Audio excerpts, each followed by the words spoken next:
Paddington Marches On by Michael Bond. Chapter 1. Paddington and the Cold Snap. Paddington stood on the front doorstep of number 32 Windsor Gardens and sniffed the morning air. He peered out through the gap between his duffel coat hood and a brightly coloured scarf which was wound tightly about his neck. On the little that could be seen of his face, behind some unusually white-looking whiskers, there was a mixture of surprise and excitement as he took in the sight which met his eyes. Overnight, a great change had come over the weather. Whereas the day before had been mild, almost spring-like for early January, now everything was covered by a thick white blanket of snow which reached almost to the top of his Wellington boots. Not a sound disturbed the morning air, apart from the clatter of breakfast things in the kitchen where Mrs. Brown and Mrs. Bird were busy washing up. The only sign that he wasn't alone in the world came from a row of milk bottle tops poking through the snow on the step and a long trail of footprints where the postman had been earlier that day.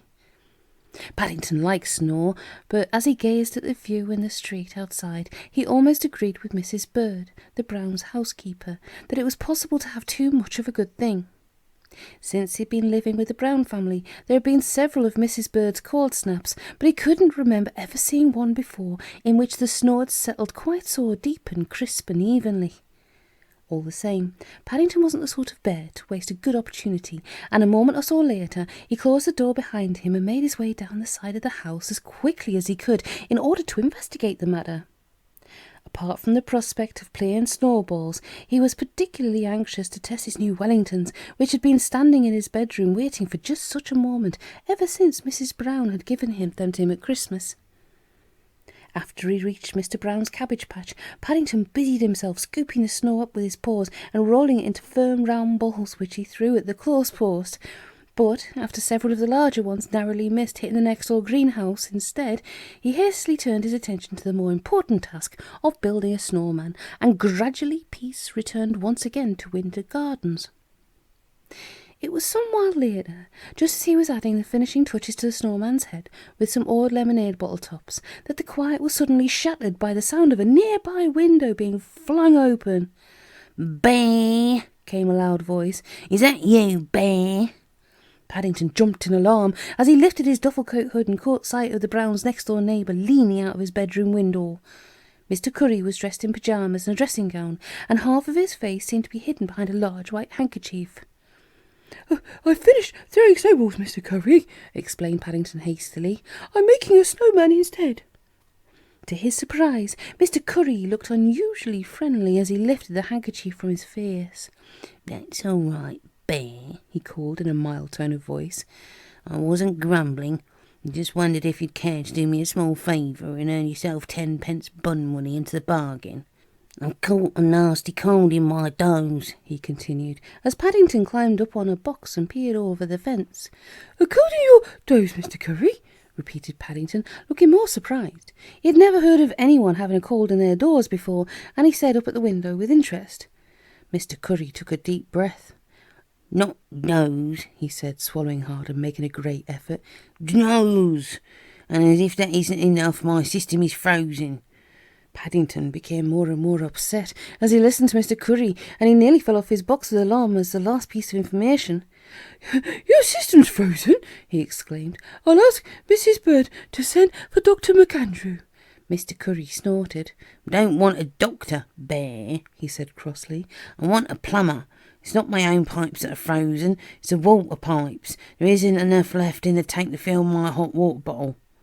Paddington looked slightly disappointed as a heavy object wrapped in a piece of paper landed at his feet. "That's my front door key," explained Mr. Curry. "I want you to take it along to Mr. James, the odd jobman. Tell him he's to come at once. I shall be in bed, but he can let himself in. And tell him not to make too much noise. I may be asleep. And no hanging about the bun shop on the way, otherwise you won't get your 10p." With that, Mr. Curry blew his nose violently several times and slammed his window shut. Mr. Curry was well known in the neighbourhood for his meanness. He had a habit of promising people a reward for running errands, but somehow whenever the time for payment arrived, he was never to be found. Paddington had a nasty feeling in the back of his mind that this was going to be one of those occasions, and he stood staring up at the empty window for some moments before he turned and made his way slowly in the direction of Mr. James's house. "Curry," exclaimed Mr. James as he stood in his doorway and stared down at Paddington. "Did you say curry?" "That's right, Mr. James," said Paddington, raising his duffel coat hood politely. "His system's frozen and he can't even fill his hot water bottle." "Hard luck," said the odd jobman unsympathetically. "I'm having enough trouble with my own pipes this morning, let alone that there Mr. Curry's. Besides, I know him and his little jobs. He hasn't paid me yet for the last one I did, and that was 6 months ago. Tell him from me I want to see the colour of his money before I do anything else, and then I'll have to think twice." Paddington looked most disappointed as he listened to Mr. James. From the little he could remember of Mr. Curry's money, it was usually a very dirty colour, as if it had been kept under lock and key for a long time, and he felt sure Mr. James would be even less keen on doing any jobs if he saw it. "Tell you what," said the odd jobman, relenting slightly as he caught sight of the expression on Paddington's face. "Hang on a tick. Seeing as you come a long way in the snow, I'll see what I can do to oblige." Mr. James disappeared from view, only to return a moment later, carrying a large brown paper parcel. "I'm landing Mr. Curry a blow lamp," he explained, "and I've slipped in a book on plumbing as well. He might find a few tips in it if he gets stuck." "A blow lamp?" exclaimed Paddington, his eyes growing larger and larger. "I don't think you'll like that very much." "You can take it or leave it," said Mr. James. "It's all the same to me, but if you want my advice, Bear, you'll take it. This weather's going to get a lot worse before it gets any better." So saying, Mr. James bade a final good morning and closed his door firmly, leaving Paddington standing on the step with a very worried expression on his face as he stared down at the parcel in his paws. Mr. Curry didn't have a very good temper at the best of times, and the thought of waking him in order to hand over a blow lamp or even a book on plumbing, especially when he had a bad cold, filled him with alarm. Paddington's face grew longer and longer the more he thought about it, but by the time he returned to make his way back to Windsor Gardens, his whiskers were so well covered by flakes that only the closest passer-by would have noticed anything amiss. Mrs. Brown paused in her housework as a small figure hurried past the kitchen window. "I suppose," she said with a sigh, "we can look forward to paw prints all over the house for the next few days." "If this weather keeps on, that bear will have to watch more than his paws," said Mrs. Bird as she joined her. "He'll have to mind his P's and Q's as well." The Browns' housekeeper held very strict views on the subject of dirty floors, particularly when they were the result of Bear's goings-on in the snow, and she followed Paddington's progress into Mr. Brown's garage with disapproving look. "I think he must be helping out next door," said Mrs. Brown, as Paddington came into view again, clutching something beneath his duffel coat. "It sounds as if Mr. Curry's having trouble with his pipes." "I hope that's all he's having trouble with," said Mrs. Bird. "There's been far too much currying about this morning for my liking." Mrs. Bird was never very happy when Paddington helped out, and several times she'd caught sight of him going past the kitchen window with what looked suspiciously like pieces of old piping sticking out of his duffel coat. Even as she spoke, a renewed burst of hammering came from the direction of Mr. Curry's bathroom and echoed around the space between the two houses. First there were one or two bangs, then a whole series which grew louder and louder, finally ending in a loud crash and a period of silence broken only by the steady hiss of a blow lamp. "If it sounds like that in here," said Mrs. Brown, "goodness only knows what it must be like next door." "It isn't what it sounds like," replied Mrs. Bird grimly. "It's what it looks like that worries me." The Browns' housekeeper left the window and began busying herself at the stove. Mrs. Bird was a great believer in letting people get on with their own work, and the activities of Mr. Curry's plumber were of no concern of hers. All the same, had she waited a moment longer, she might have changed her views on the matter, for at that moment the window of Mr. Curry's bathroom opened, and a familiar-looking hat, followed by some equally familiar whiskers, came into view. From the expression on his face as he leant over the sill and peered at the ground far below, it looked very much as if Paddington would have been the first to agree with Mrs. Bird's remarks on the subject. Now, Paddington was an optimistic bear at heart, but as he clambered back down from the window and viewed Mr. Curry's bathroom, even he had to admit to himself that things were in a bit of a mess. In fact, taking things all round, he was beginning to wish he'd never started on the job in the first place. Apart from Mr. James's blower lamp and a large number of tools from Mr. Brown's garage, the floor was strewn with odd lengths of pipe, pieces of solder, and several saucepans, not to mention a length of hose pipe which he brought up from the garden in case of emergency. But it wasn't so much the general clutter that caused Paddington's gloomy expression as the amount of water which lay everywhere. In fact, considering the pipes had been completely frozen when he'd started, he found it hard to understand where it had all come from. The only place in the hall of the bathroom where there wasn't some kind of pool was in a corner by the wash basin, where he placed one of his Wellington boots beneath a leaking pipe in the hope of getting enough water to fill Mr. Curry's hot water bottle. Paddington was particularly anxious to fill the bottle before Mr. Curry took it into his head to get up. Already there had been several signs of stirring from the direction of his bedroom, and twice a loud voice had called out, demanding to know what was going on. Both times Paddington has done his best to make a deep grunting noise like a plumber hard at work, and each time Mr. Curry's voice had grown more suspicious. Paddington hastily began scooping water off the floor with his paw in order to help matters along, but as fast as he scooped the water up, it soaked into his fur and ran back up his arm. Hopefully squeezing a few drops from his elbow into the Wellington boot, Paddington gave a deep sigh and turned his attention to the book Mr. James had lent him.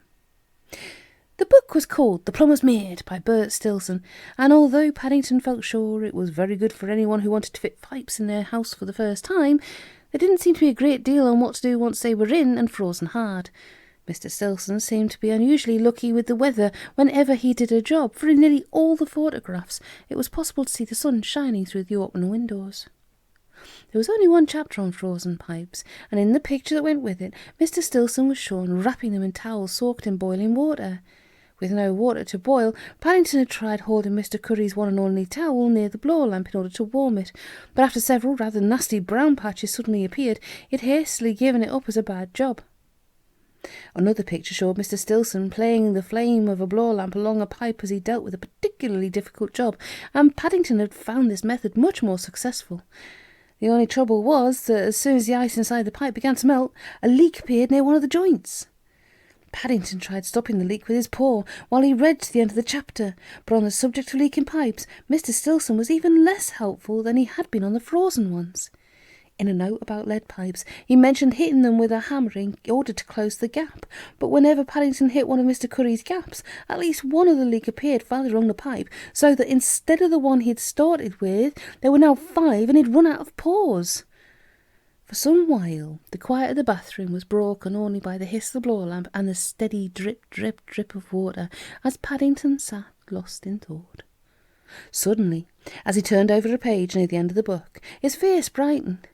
Right at the end of the very last chapter, Mr. Stilson had drawn out a chart which he'd labelled Likely Trouble Spots. Hurriedly unfolding the paper, Paddington spread it over the bathroom stool and began studying it with interest.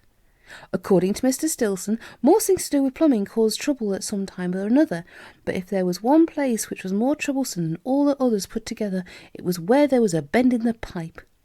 At the bottom of the chart, Mr. Stilson explained that bends shaped like the letter U always had water inside them, and so they were the very first places to freeze when the cold weather came. Looking around Mr. Curry's bathroom, Paddington was surprised to see how many U-bends there were. In fact, wherever he looked there appeared to be a bend of some kind or another. Holding Mr. Stilson's book in one paw, Paddington picked up the blower lamp in the other and settled himself underneath the wash basin, where one of the pipes made itself into a particularly large U shape before it entered the cold tap. As he played the flame along the pipe, sitting well back in case he accidentally singed his whiskers, Paddington was pleased to hear several small cracking noises coming from somewhere inside. In a matter of moments, the crackles were replaced by bangs, and his opinion of Mr. Stilson went up by leaps and bounds, as almost immediately afterwards a loud gurgling sound came from the basin over his head, and the water began to flow.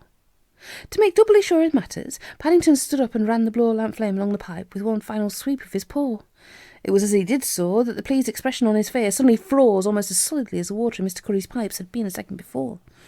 Everything happened so quickly, it all seemed to be over in the blink of an eyelid. But one moment he was standing under the basin of the blow lamp, and the next there was a hiss and a loud plop, and before his astonished gaze, Mr. Curry's U-bend disappeared into thin air. Paddington had just time to take into the pool of molten lead on the bathroom floor before a gush of cold water hit him on the chin, nearly boiling him over. Acting with great presence of mind, he knocked the hot, flexible remains of the pipe and turned it back into Mr. Curry's bath, leaving the water to hiss and gurgle as he turned to consult Mr. Stilson's book once more. There was note somewhere near the back, telling what to do in cases of emergency, which he was particularly anxious to read. A few seconds later, he hurried downstairs as fast as his legs would carry him, slamming the front door in his haste. Almost at the same moment as it banged shut, there came the sound of a window being opened somewhere overhead, and Mr. Curry's voice rang out. "Bear!" he roared. "What's going on, Bear?" Paddington gazed wildly around the snow-covered garden. "I'm looking for your stopcock," he exclaimed. "What?" bellowed Mr. Curry, putting a hand to his ear to make sure he'd heard right. "Cock? How dare you call me cock? I shall report you to Mrs. Bird." "I didn't mean you were to stop, Cock," explained Paddington desperately. "I meant—" "Stop," repeated Mr. Curry. "I most certainly will not stop. What's going on? Where's Mr. James?" "You're having trouble with your U-bends, Mr. Curry," cried Paddington. "Round the bend?" spluttered Mr. Curry. "Did I hear you say I'm round the bend?" Mr. Curry took a deep breath as he prepared to let forth on the subject of bears in general, and Paddington in particular, but as he did so a strange look came over his face, and before Paddington's astonished gaze, he began dancing up and down, waving his arms in the air. "Where's all this water coming from, Bear?" he roared. "I've got ice-cold water all over my feet. Where's it all coming from?" But if Mr. Curry was expecting an answer to his question, he was unlucky, for a second later the sound of another front door being slammed punctuated his remarks, only this time it was the one belonging to number 32. Paddington had been thinking for some while that he had had enough of playing for one day, and the expression on Mr. Curry's face quite decided him on the matter. Mr. Brown looked up from his morning paper as a burst of hammering shook the dining room. "I shall be glad when they've finished next door," he said. "They've been at it for days now. What on earth's going on?" "I don't know," said Mrs. Brown as she poured out the coffee. "Mr. Curry's got the builders in. I think it's something to do with his bathroom. He's been acting strangely all week. He came round specially the other evening to give Paddington 10p, and several mornings he's sent the baker round with a bun." "Mr. Curry gave Paddington 10p," echoed Mr. Brown, lowering his paper. "I think he had a nasty accident during the cold weather," said Mrs. Bird. "He's having a complete new bathroom paid for by the insurance company." "Trust Mr. Curry to get it done for nothing," said Mr. Brown. "Whenever I try to claim anything from my insurance company, there's always a clause in small print at the bottom telling me I can't." "No," said Mrs. Bird. "I have a feeling this was more of a pause than a clause. It's what Mr. Curry calls an act of bear." "An act of bear?" repeated Mr. Brown. "I never heard of that one before." "It's very rare," said Mrs. Bird. "Very rare indeed. In fact, it's so rare I don't think we shall hear of it again. Do you, Paddington?" The Browns turned towards Paddington, or what little could be seen of him from behind a large jar of his special marmalade from the cook-price grocer in the market. But the only sound to greet them was that of crunching toast as he busied himself with his breakfast. Paddington could be very hard of hearing when he chose. All the same, there was a look about him suggesting that Mrs. Bird was right, and that as far as one member of the household was concerned, bathrooms were safe from acts of bear for very many winters to come.